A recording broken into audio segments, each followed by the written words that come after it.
దేవుని యొక్క వాక్యాన్ని చదువుకున్నాం. ఈ రాత్రికాల సమయంలో పరిశుద్ధ గ్రంథంలో నుండి నూతన నిబంధన గ్రంథం పేతురు గారు రాసినటువంటి మొదటి పత్రిక 2వ అధ్యాయం 1 నుండి 3 వచనాలు చదువుకున్నాం. పేతురు గారు రాసినటువంటి మొదటి పత్రిక 2వ అధ్యాయం 1 నుండి 3 వచనాలు చదవగలుగుతారా?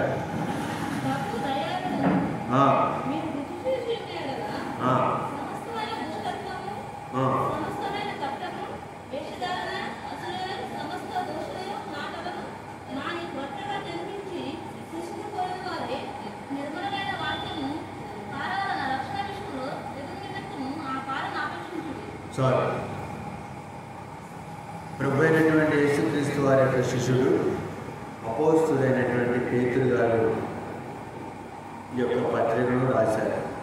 పరిశుద్ధాత్మ దేవుని యొక్క సహాయం ఎవరికి వ్రాయబడిందంటే ఈ పత్రిక దేవుని యొక్క వాక్యంలో వ్రాయబడింది. చెదిరిన వారిలో యాత్రికులు. ఎవరికి? యాత్రికులు. ఈ భూమి మీద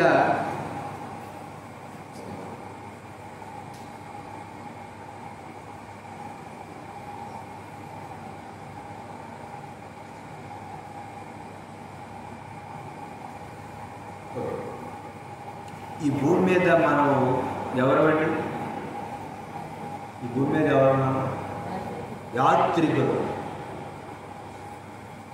నేను ఈ భూమి మీద ఎల్లకాలం ఉంటానని ఎవరైనా చెప్పగలుగుతారా? చెప్పలేరు.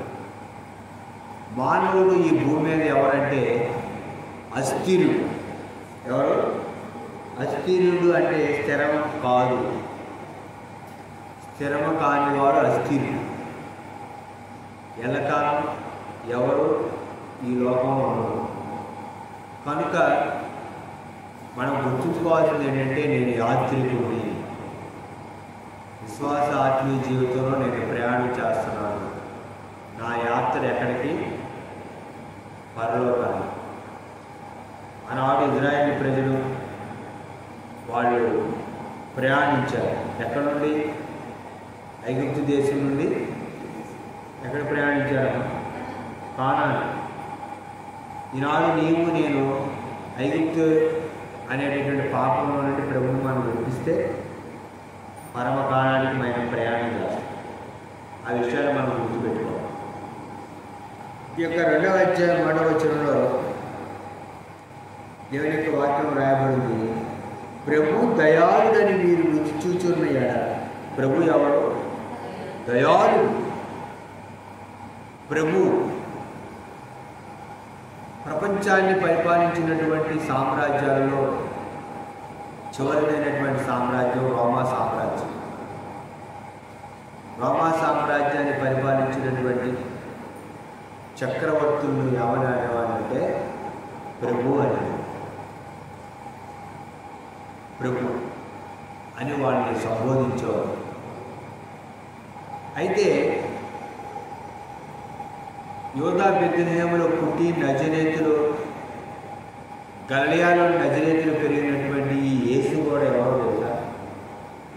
ఈ యేసు యూదుడు. ఈ యేసు ఎవరో తెలుసా? ప్రభు. ఎవరండి? ఎవరు? ప్రభు. పిలాతుతో ప్రభు ఏమన్నారు తెలుసా? నా రాజ్యం ఈ లోక సంబంధమైనది కాదు, నా రాజ్యం పరలోక సంబంధం. పరలోక రాజ్యానికి ప్రభు యేసు. అందుకని అపోస్తల కార్యం ఏమన్నా తెలుసా? యేసుక్రీస్తు అందరికీ ప్రభు. యేసుక్రీస్తు అందరికీ ప్రభు.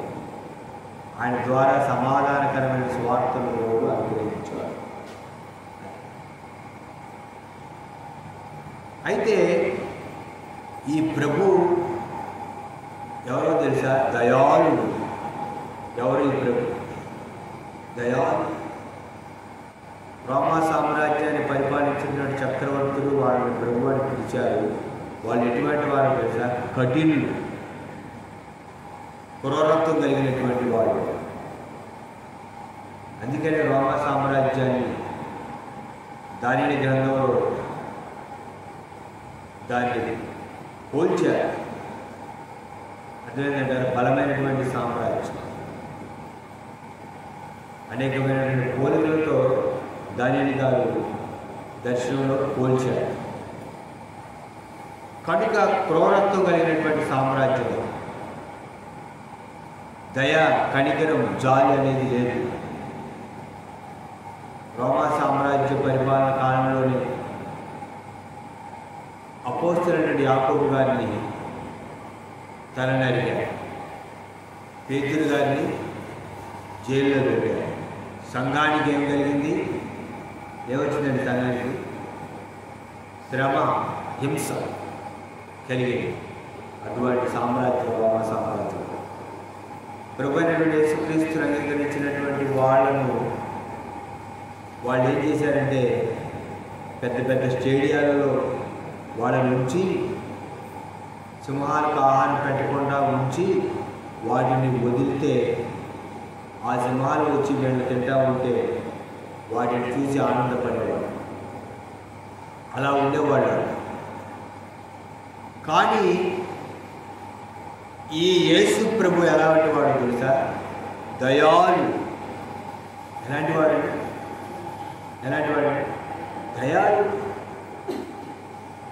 దయాళుడు. మనం ఆరాధించినటువంటి ప్రభు. 10 మంది కుష్ఠరోగులు వచ్చి యేసుక్రీస్తు ప్రభు దగ్గరికి వచ్చి మమ్మల్ని కరుణించు అంటే ప్రభు ఏం చేశాడు? కరుణించాడు. దావీదు కుమారుడా మమ్మల్ని కరుణించు అంటే కరుణించి దయ చూపించి వాడి యొక్క కుష్ఠరోగాన్ని తీసివేశాడు. గుడ్డివాడికి యేసుక్రీస్తు ప్రభు వారు ఏమి ఇచ్చారు? కరుణిచ్చారు గుడ్డివాడు. దెయ్యాలు కూడా ఆయన ఏం చేసిందంటే వేడుకో, అయ్యా మేము అంత దూరాన్ని వెళ్ళలేము కాబట్టి పన్నుల గుంపులకు మమ్మల్ని పంపించండి. ఆయన పన్నుల గుంపులకు పంపించారు. కనుక ఈ యేసు ప్రభు ఎవరంటే దయ చూపించేవాడు. అందుకని పాత నిబంధన గ్రంథంలో ఏమన్నా రాయబడింది తెలుసా? యెహోవా ఉత్తముడు అని రుచి చూసి తెలుసుకోడు. అలాగే ప్రభు దయాళుడని మీరు రుచి చూసి ఉన్న ఎడల, ప్రభు దయాళుడని మీరు రుచి చూసి ఉన్న ఎడల, నిజంగా ప్రభు దయాళుడని నువ్వు రుచి చూసావా ఈ రాత్రి? ఆయన కోపం నిమిషం, ఆయన దయ ఎంతకాలం అండి? ఆయన దయ ఆయుష్ కాలం. నువ్వు బ్రతికినంత కాలం దేవుడి దయ. దేవుడి దయ ఉండబట్టి ఈరోజు నువ్వు నేను బ్రతికి ఉండగలుగుతావు. ఆయన మన ఎడల దయ చూపించాడు. అందుకనే మనం నిర్మూలం కాకుండా ప్రభు దయ చూపించాడు. అందుకని వాక్యం ఏమన్నా అనుదినము నూతనంగా ఆయనకి ఏం చూపించలేదు? వాత్సల్యం.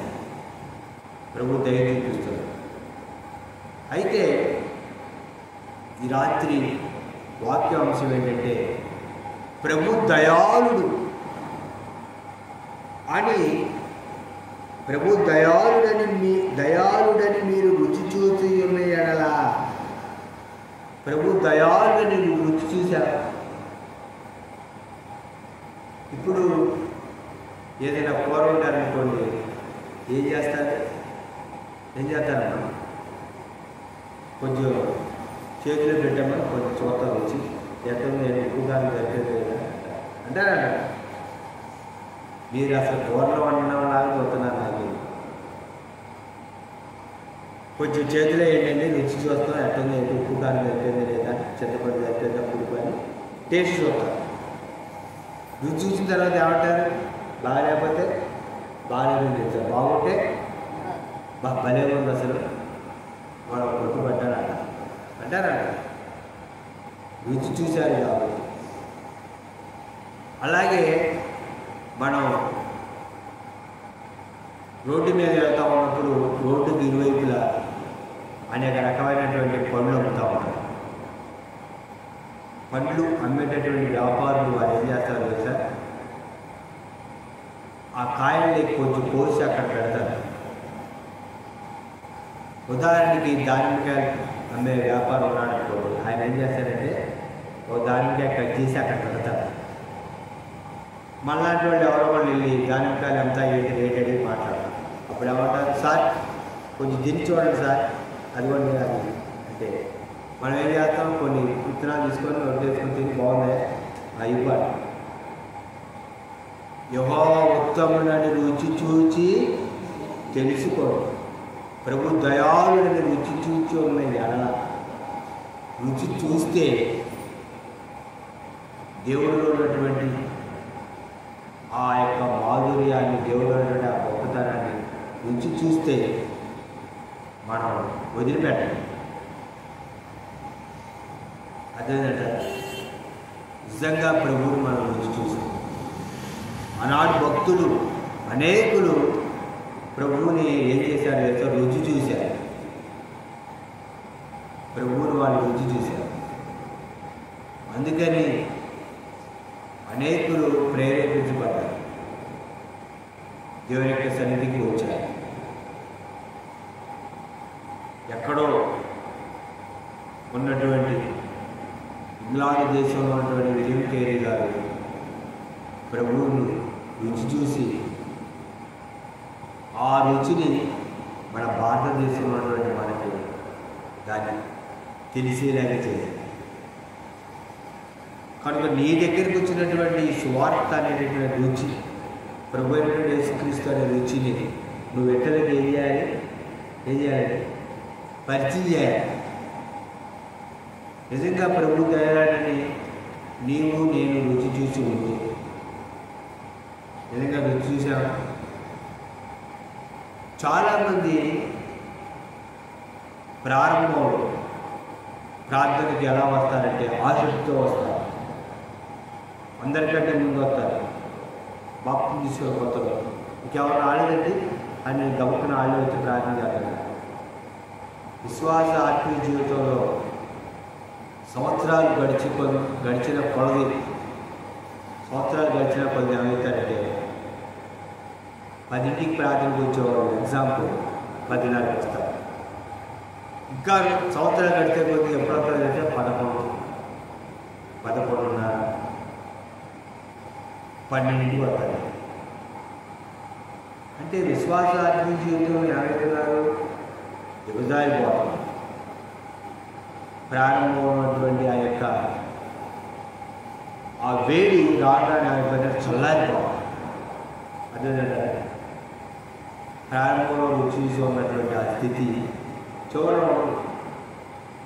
ఏంటమ్మా ప్రార్థన రావట్లేదంటే కుదరట్లేదు కదా, ఏంటైతే ప్రార్థన రావట్లేదు అంటే కుదరట్లేదండి. ఏం చేస్తున్నాం, దేవుడి కంటే ఏది నీకు నాకు ఎక్కువ అవ్వదు. ఆయన నిజంగా నువ్వు రుచి చూస్తే ఆయన సన్నిధిని, ఆయన వాక్యాన్ని నువ్వేం చేయలేదు సార్, విడిచిపెట్టాడు. నిజంగా రుచి చూస్తే ఇప్పుడు కూర బాగుంది అనుకోండి, ఏం చేస్తాం మనం, 3 రోజులకోసారి 4 రోజులకోసారి వారంలో 2 సార్లు చేసుకోవాలి, మెచ్చుకోవాలి. మరి దేవునికి సన్నిధి వాక్యమైన రుచి, దాన్ని మనం విడిచిపెట్టకూడదు. ప్రభు దయాళుడని రుచి చూచి ఉన్న ఎడల, అయితే రుచి చూస్తే ఇప్పుడు ఏం చేయాలి మరి? ప్రభు దయాళుడని, యేసుక్రీస్తు ప్రభు దయాళుడని నువ్వు రుచి చూస్తే ఏం చేయాలి తెలుసా? అక్కడ రాయబడింది, సమస్తమైన దుష్టత్వమును, సమస్తమైన కపటమును, వేషధారణను, అసూయను, సమస్తమైన దోషణ మాటలు మాని. రుచి చూస్తే మొట్టమొదటిగా రెండో విషయం ఏంటంటే మానేయాలి. ఏం చేయాలి? మానేసి మానవలసినది మానాలి.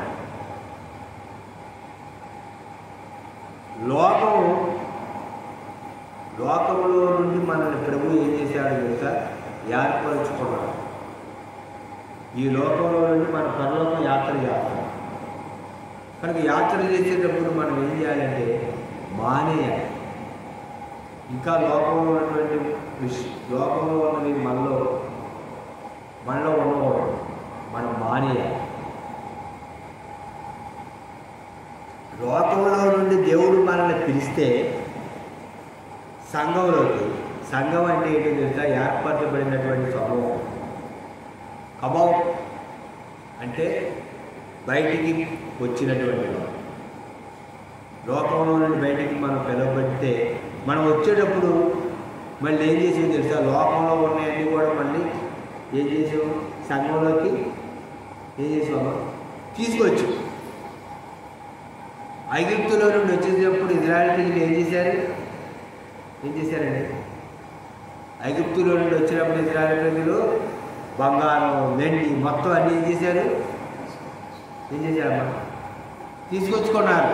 తెచ్చుకున్నారు లేదా? మోషే గారు కనపడపోయేసరికి, అహరోన్ గారు అడిగేసరికి వీళ్ళు అహరోన్ గారిని ఒత్తిడి తెచ్చి ఏం చేశారు? బంగారు గోడలు చేశారు. అన్నీ ఏం చేయమన్నారు? బంగారు మొత్తం ఇమ్మన్నారు. ఎక్కడికి వచ్చినాయి?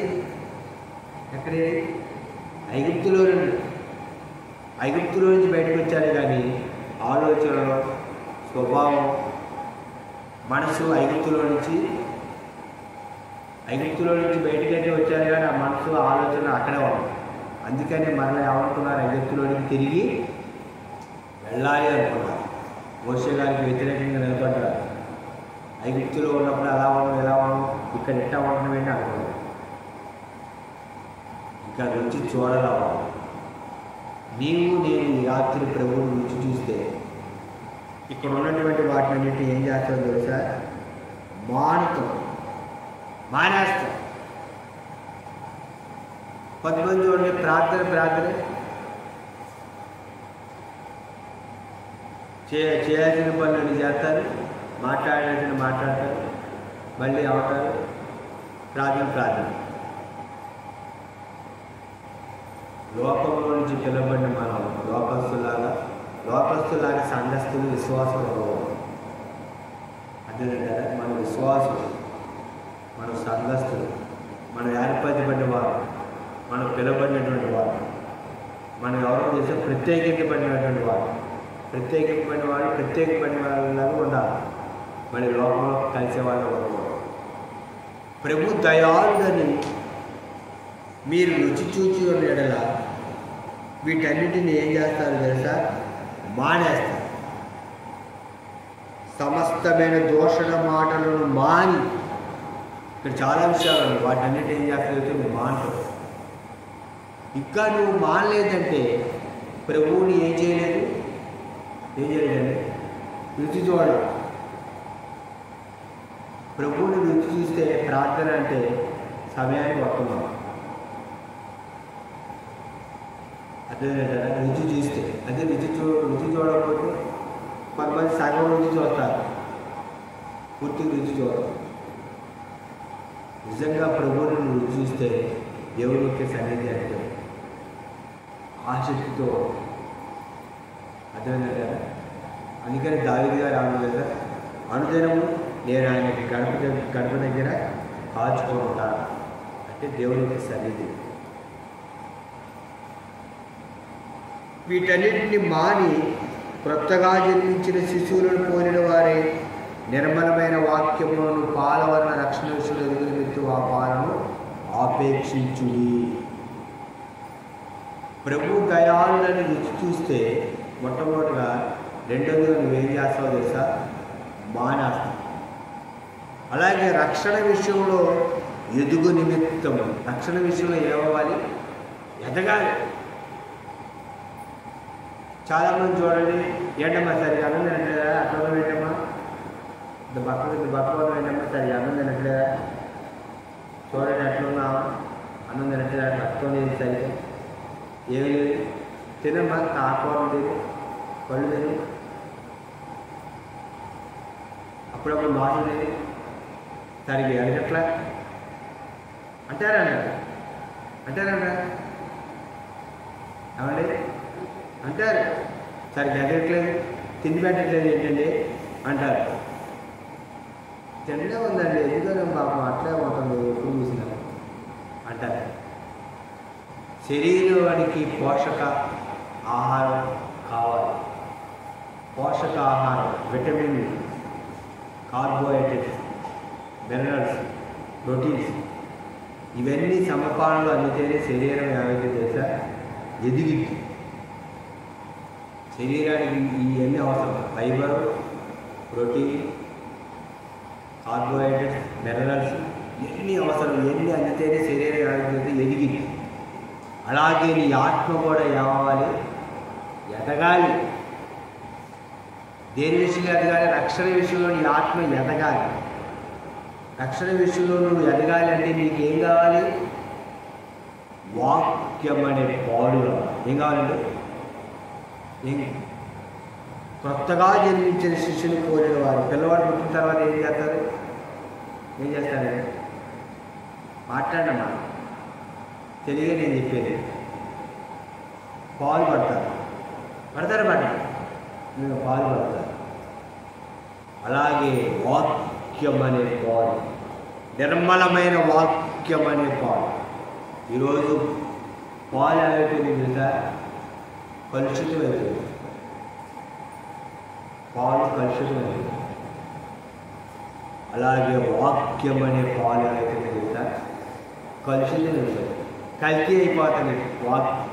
వాక్యం అనే పాలు కలుషితమైపోతుంది. వాక్యం ఏమి లేదు, నిర్మలమైన వాక్యం లేదు.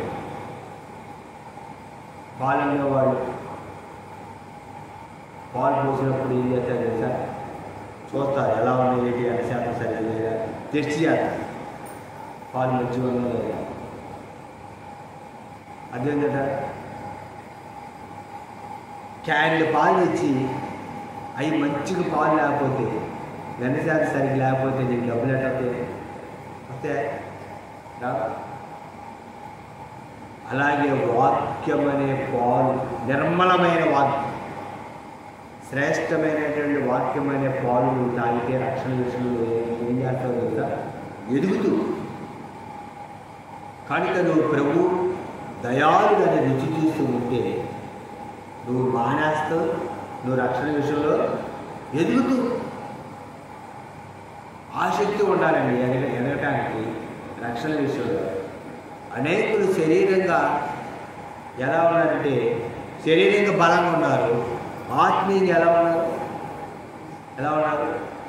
బలహీనంగా ఉన్నారు. శరీరంగా బలంగా ఉన్నారు, ఆత్మీయంగా బలహీనంగా ఉన్నారు. ఎదగవలసింది ఆత్మ.